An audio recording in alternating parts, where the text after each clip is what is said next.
if you ever talk trash about anybody who is a fan of soap operas like Young and the Restless or General Hospital, Days of Our Lives, if you ever talk trash about somebody who watched those shows, you kind of got to watch your mouth now, because Fast and Furious is literally a soap opera with car chases and guns. Some of the cars have guns on the cars during the car chase. It's just one big soap opera. Like, you got people who look like they've had horrible deaths throughout the Fast and Furious, and some way, somehow, miraculously, they survive.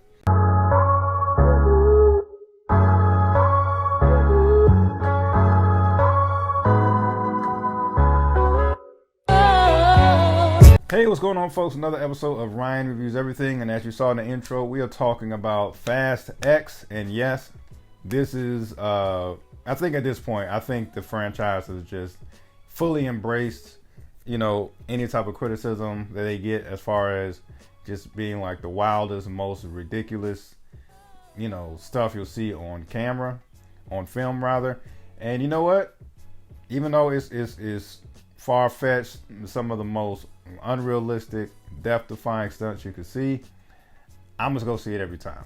I don't know what it is. There's something that works about it.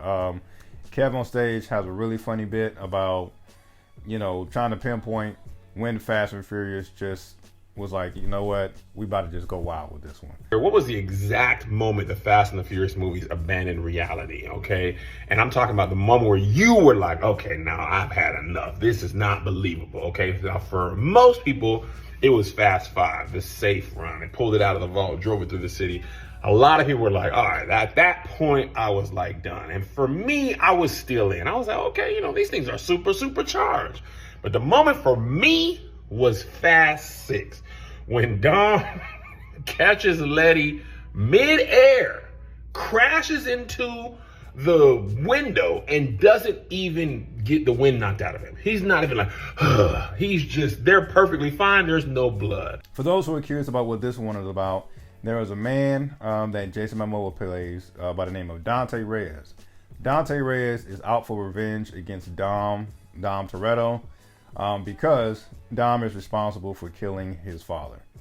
And if you want to know which one was that, it was, I forget the number, but it was the movie where they stole a bank vault out of this building, and they are driving through the city of, I think, Rio de Janeiro, up and down the city with a big ass, bank vault. Once again using it as weapons. So so the son is out for revenge, and Jason Momoa is he's something else in this movie. I'll say that. I really feel like the director just gave Jason Momoa simple instructions of, yo, all I want you to do is have fun. I want you to go over the top. And when you feel like you went over the top, I want you to lay it on a little thicker. Either that, or he told Jason Momoa, look, I just need you to do your best Joker impersonation, except without the laugh. Because every other line Jason Momoa says is some type of corny villain pun, some type of, it's like a punchline every other word or line in Jason Momoa's script as the villain. Whether it's, oh, how you have a family but you don't play well with others. I'm making that up, but he would say stuff like that to Dominic Toretto all the time. And yeah, man, but you know what? As I said earlier, I really feel like this movie and John Wick is another one that comes to mind, where you're going to see some wild stuff, but you watch it for the wild stuff. You're not really looking at it for like the reality of it or realistic of it. I don't want to say you shut your brain off when you watch movies like this, but this is one of those movies where you just go because you simply want to be entertained. Nothing more, nothing less. There's even a part, minor spoiler alert, there's even a part to where, one of the Fast and Furious members is facing off with the main villain. This Fast and Furious member has a whole crew supporting him. The villain has a whole crew supporting him as well. Guns are drawn, and I'm like, oh, damn it. Oh, shit. We about to get some type of shootout. And what do you know? You know what happens? The Fast and Furious guy, I don't want to spoil who it is. He looks around. Nah, let's race it out. And it's like, all right, man. When did this become Beat It? Like, we're gonna avoid gang violence and dance, but instead of dancing, we're gonna avoid, a shootout, and we're just gonna race. That's what we're doing. But all in all, man, it's Fast and Furious, man. You know what to expect. From I think maybe I want to say Fast and Furious 4, maybe 5 is when it started to get kind of far fetched. You know what you're getting when you walk into a Fast and Furious film, and I will be here for the next one when that comes out. There is a post-credit scene that got me hyped, and there's definitely going to be another one. So I can't wait to see that one.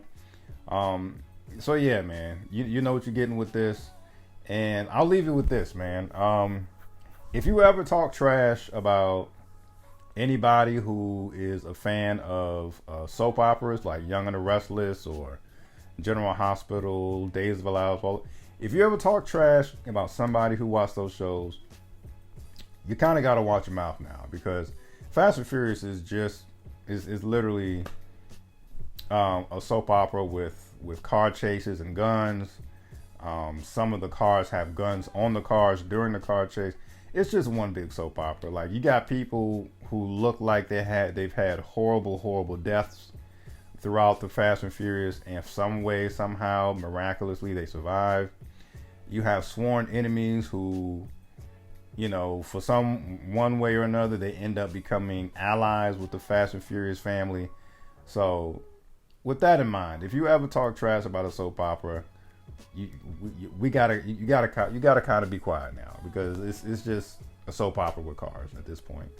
Love it or hate it, man. That's my review. I know I say all this other stuff, but when the next one comes out, I'll be there to see it.